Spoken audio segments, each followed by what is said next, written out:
You fell asleep last night, and you thought nothing of it. You brushed your teeth, maybe scrolled your phone for a bit, turned off the light and eventually drifted off. 8 hours, maybe 7. You woke up, maybe a little groggy, poured yourself a coffee and got on with it. Normal. Completely, boringly normal. Except what you did last night. That single unbroken block of sleep from dark to dawn is one of the strangest experiments ever conducted on the human body.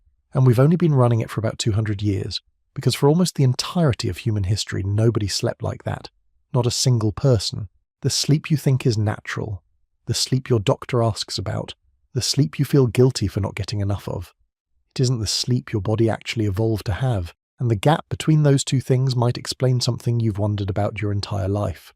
In the early 1990s, a historian at Virginia Tech named A. Roger E. Kirch was doing what historians do, sitting in archives, reading very old documents. He was looking for something completely unrelated. Then he started noticing a phrase. Again and again, across letters, court records, diaries, and medical texts from medieval and early modern Europe, people kept referencing something they called first sleep. Then, a few hours later, they'd reference second sleep, not one sleep. 2. E. Kirch spent 16 years tracking down over 500 references to this segmented sleep pattern. He published his findings in 2001 in the American Historical Review. The picture that emerged was almost impossible to believe if you'd spent your whole life thinking that a single block of sleep was just biology. People would go to bed not long after dark, maybe 8 or 9 o'clock. They'd sleep for 3 or 4 hours, then they'd wake up naturally, without an alarm, without panic. They'd lie there in the quiet, sometimes pray, sometimes talk to their partner, sometimes get up, light a candle, visit a neighbour. There are records of people doing their best thinking in this gap, working through problems, writing, making decisions. Then, an hour or 2 later, they'd drift back off and sleep until morning. This wasn't insomnia. This wasn't a disorder. This was just sleep. The historical record is fascinating. But history can lie. Maybe these people were just light sleepers, or maybe their language was loose. What you need is a controlled experiment. In the early 1990s, psychiatrist Thomas Ware at the National Institute of Mental Health in Maryland ran exactly that. He took a group of healthy adults and stripped them of artificial light for 14 hours a day, every day, for a month. No lamps, no screens. Just 14 hours of darkness and 10 hours of weak indoor light. He wanted to see what happened when the body had to find its own rhythm without electricity pushing it around. By the 4th week, something remarkable emerged. Every single participant settled into the same sleeping pattern. They'd sleep for about 4 hours, wake up for an hour or 2 in the middle of the night, calm, not distressed, and then sleep for another 4 hours. Their bodies didn't need to be taught this, they just remembered it. Ware measured their melatonin levels during the waking gap and found something especially interesting. Prolactin, a hormone associated with a kind of dreamy, meditative calm, was surging. He described the middle of the night waking as a state of quiet wakefulness that has almost no equivalent in modern life. Not sleep, not full alertness, something in between, something your brain clearly still knows how to do, even if your life never gives it the chance. So what happened? When did one long sleep become the only option?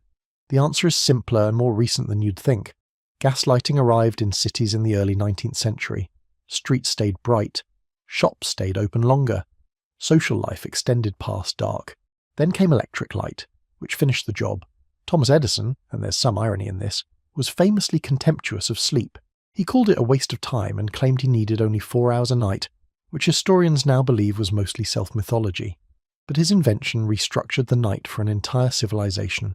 By the early 20th century, the segmented sleep pattern had basically vanished from Western culture, and with it, vanished the words. The phrase first sleep disappeared from the English language almost entirely. Kirch believes it was gone from common usage by the late 19th century. Within a generation, people had forgotten it had ever existed. And here's the thing that makes this quietly unsettling. The medical establishment filled that gap with a diagnosis. People who woke in the night and couldn't get back to sleep were told they had a sleep disorder. Insomnia. A problem to be fixed. There are now dozens of medications, therapies and apps designed to help you achieve the very sleep pattern that humans only adopted in the last 200 years. You might not be broken. You might just be remembering something. There's one more piece to this, and it's the part that really shifts something.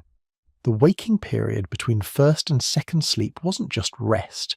It was based on the historical record when people had their most vivid, most meaningful dreams, and then immediately talked about them, thought about them, and wrote them down.